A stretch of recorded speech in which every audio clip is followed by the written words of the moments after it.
আল্লাহ রাব্বুল আলামিন এই পৃথিবীর মাঝে আমাদেরকে সৃষ্টি করলেন। আল্লাহ তাআলা বললেন, আমি আল্লাহ তাআলা তোমাদেরকে সৃষ্টি করলাম, আমার একটা উদ্দেশ্য আছে। সেই উদ্দেশ্যের নাম হলো তোমরা আমার গোলামি করবা। গোলামি করতে হবে কার? বলেন, জোরে বলেন, কার গোলামি করব? কোন মানুষের গোলামি করা যাবে? গোলাম একমাত্র আমরা কার?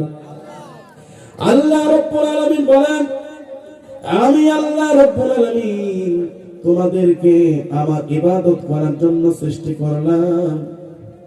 সুতরাং ভাই আমার, বন্ধুগণ আমার, আল্লাহ তাআলা অন্য এক জায়গায় বলেছেন, আফা হাসিবতুম আন্নামা খালাকনাকুম আবাসাও ওয়া আন্নাকুম ইলাইনা লা তুরজাউন।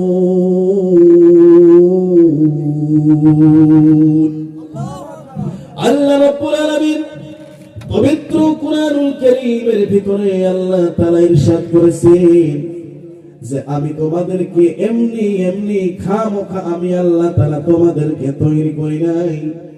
আমি আল্লাহ রাব্বুল আলামিন শুধুমাত্র তোমাদেরকে তৈরি করলাম আমার ইবাদতের জন্য। বলুন ঠিক কিনা? আল্লাহ রাব্বুল আলামিন সূরাতুল মুলকের ভিতরে আল্লাহ তাআলা ঘোষণা করেছেন, আল্লাযী খালাকাল মাউতা ওয়াল হায়াতা লিয়াবলুয়াকুম আইয়ুকুম আহসানু আমালা। আল্লাহ তাআলা বলতেছেন, আমি দুনিয়ার ভিতরে মানুষ সৃষ্টি করলাম, এই মানুষ সৃষ্টি করার পরে তাদের আবার মৃত্যু দান করব। সুতরাং হায়াত এবং মৃত্যু আমি আল্লাহ তাআলা তোমাদেরকে পরীক্ষা করব। বলুন ঠিক কিনা?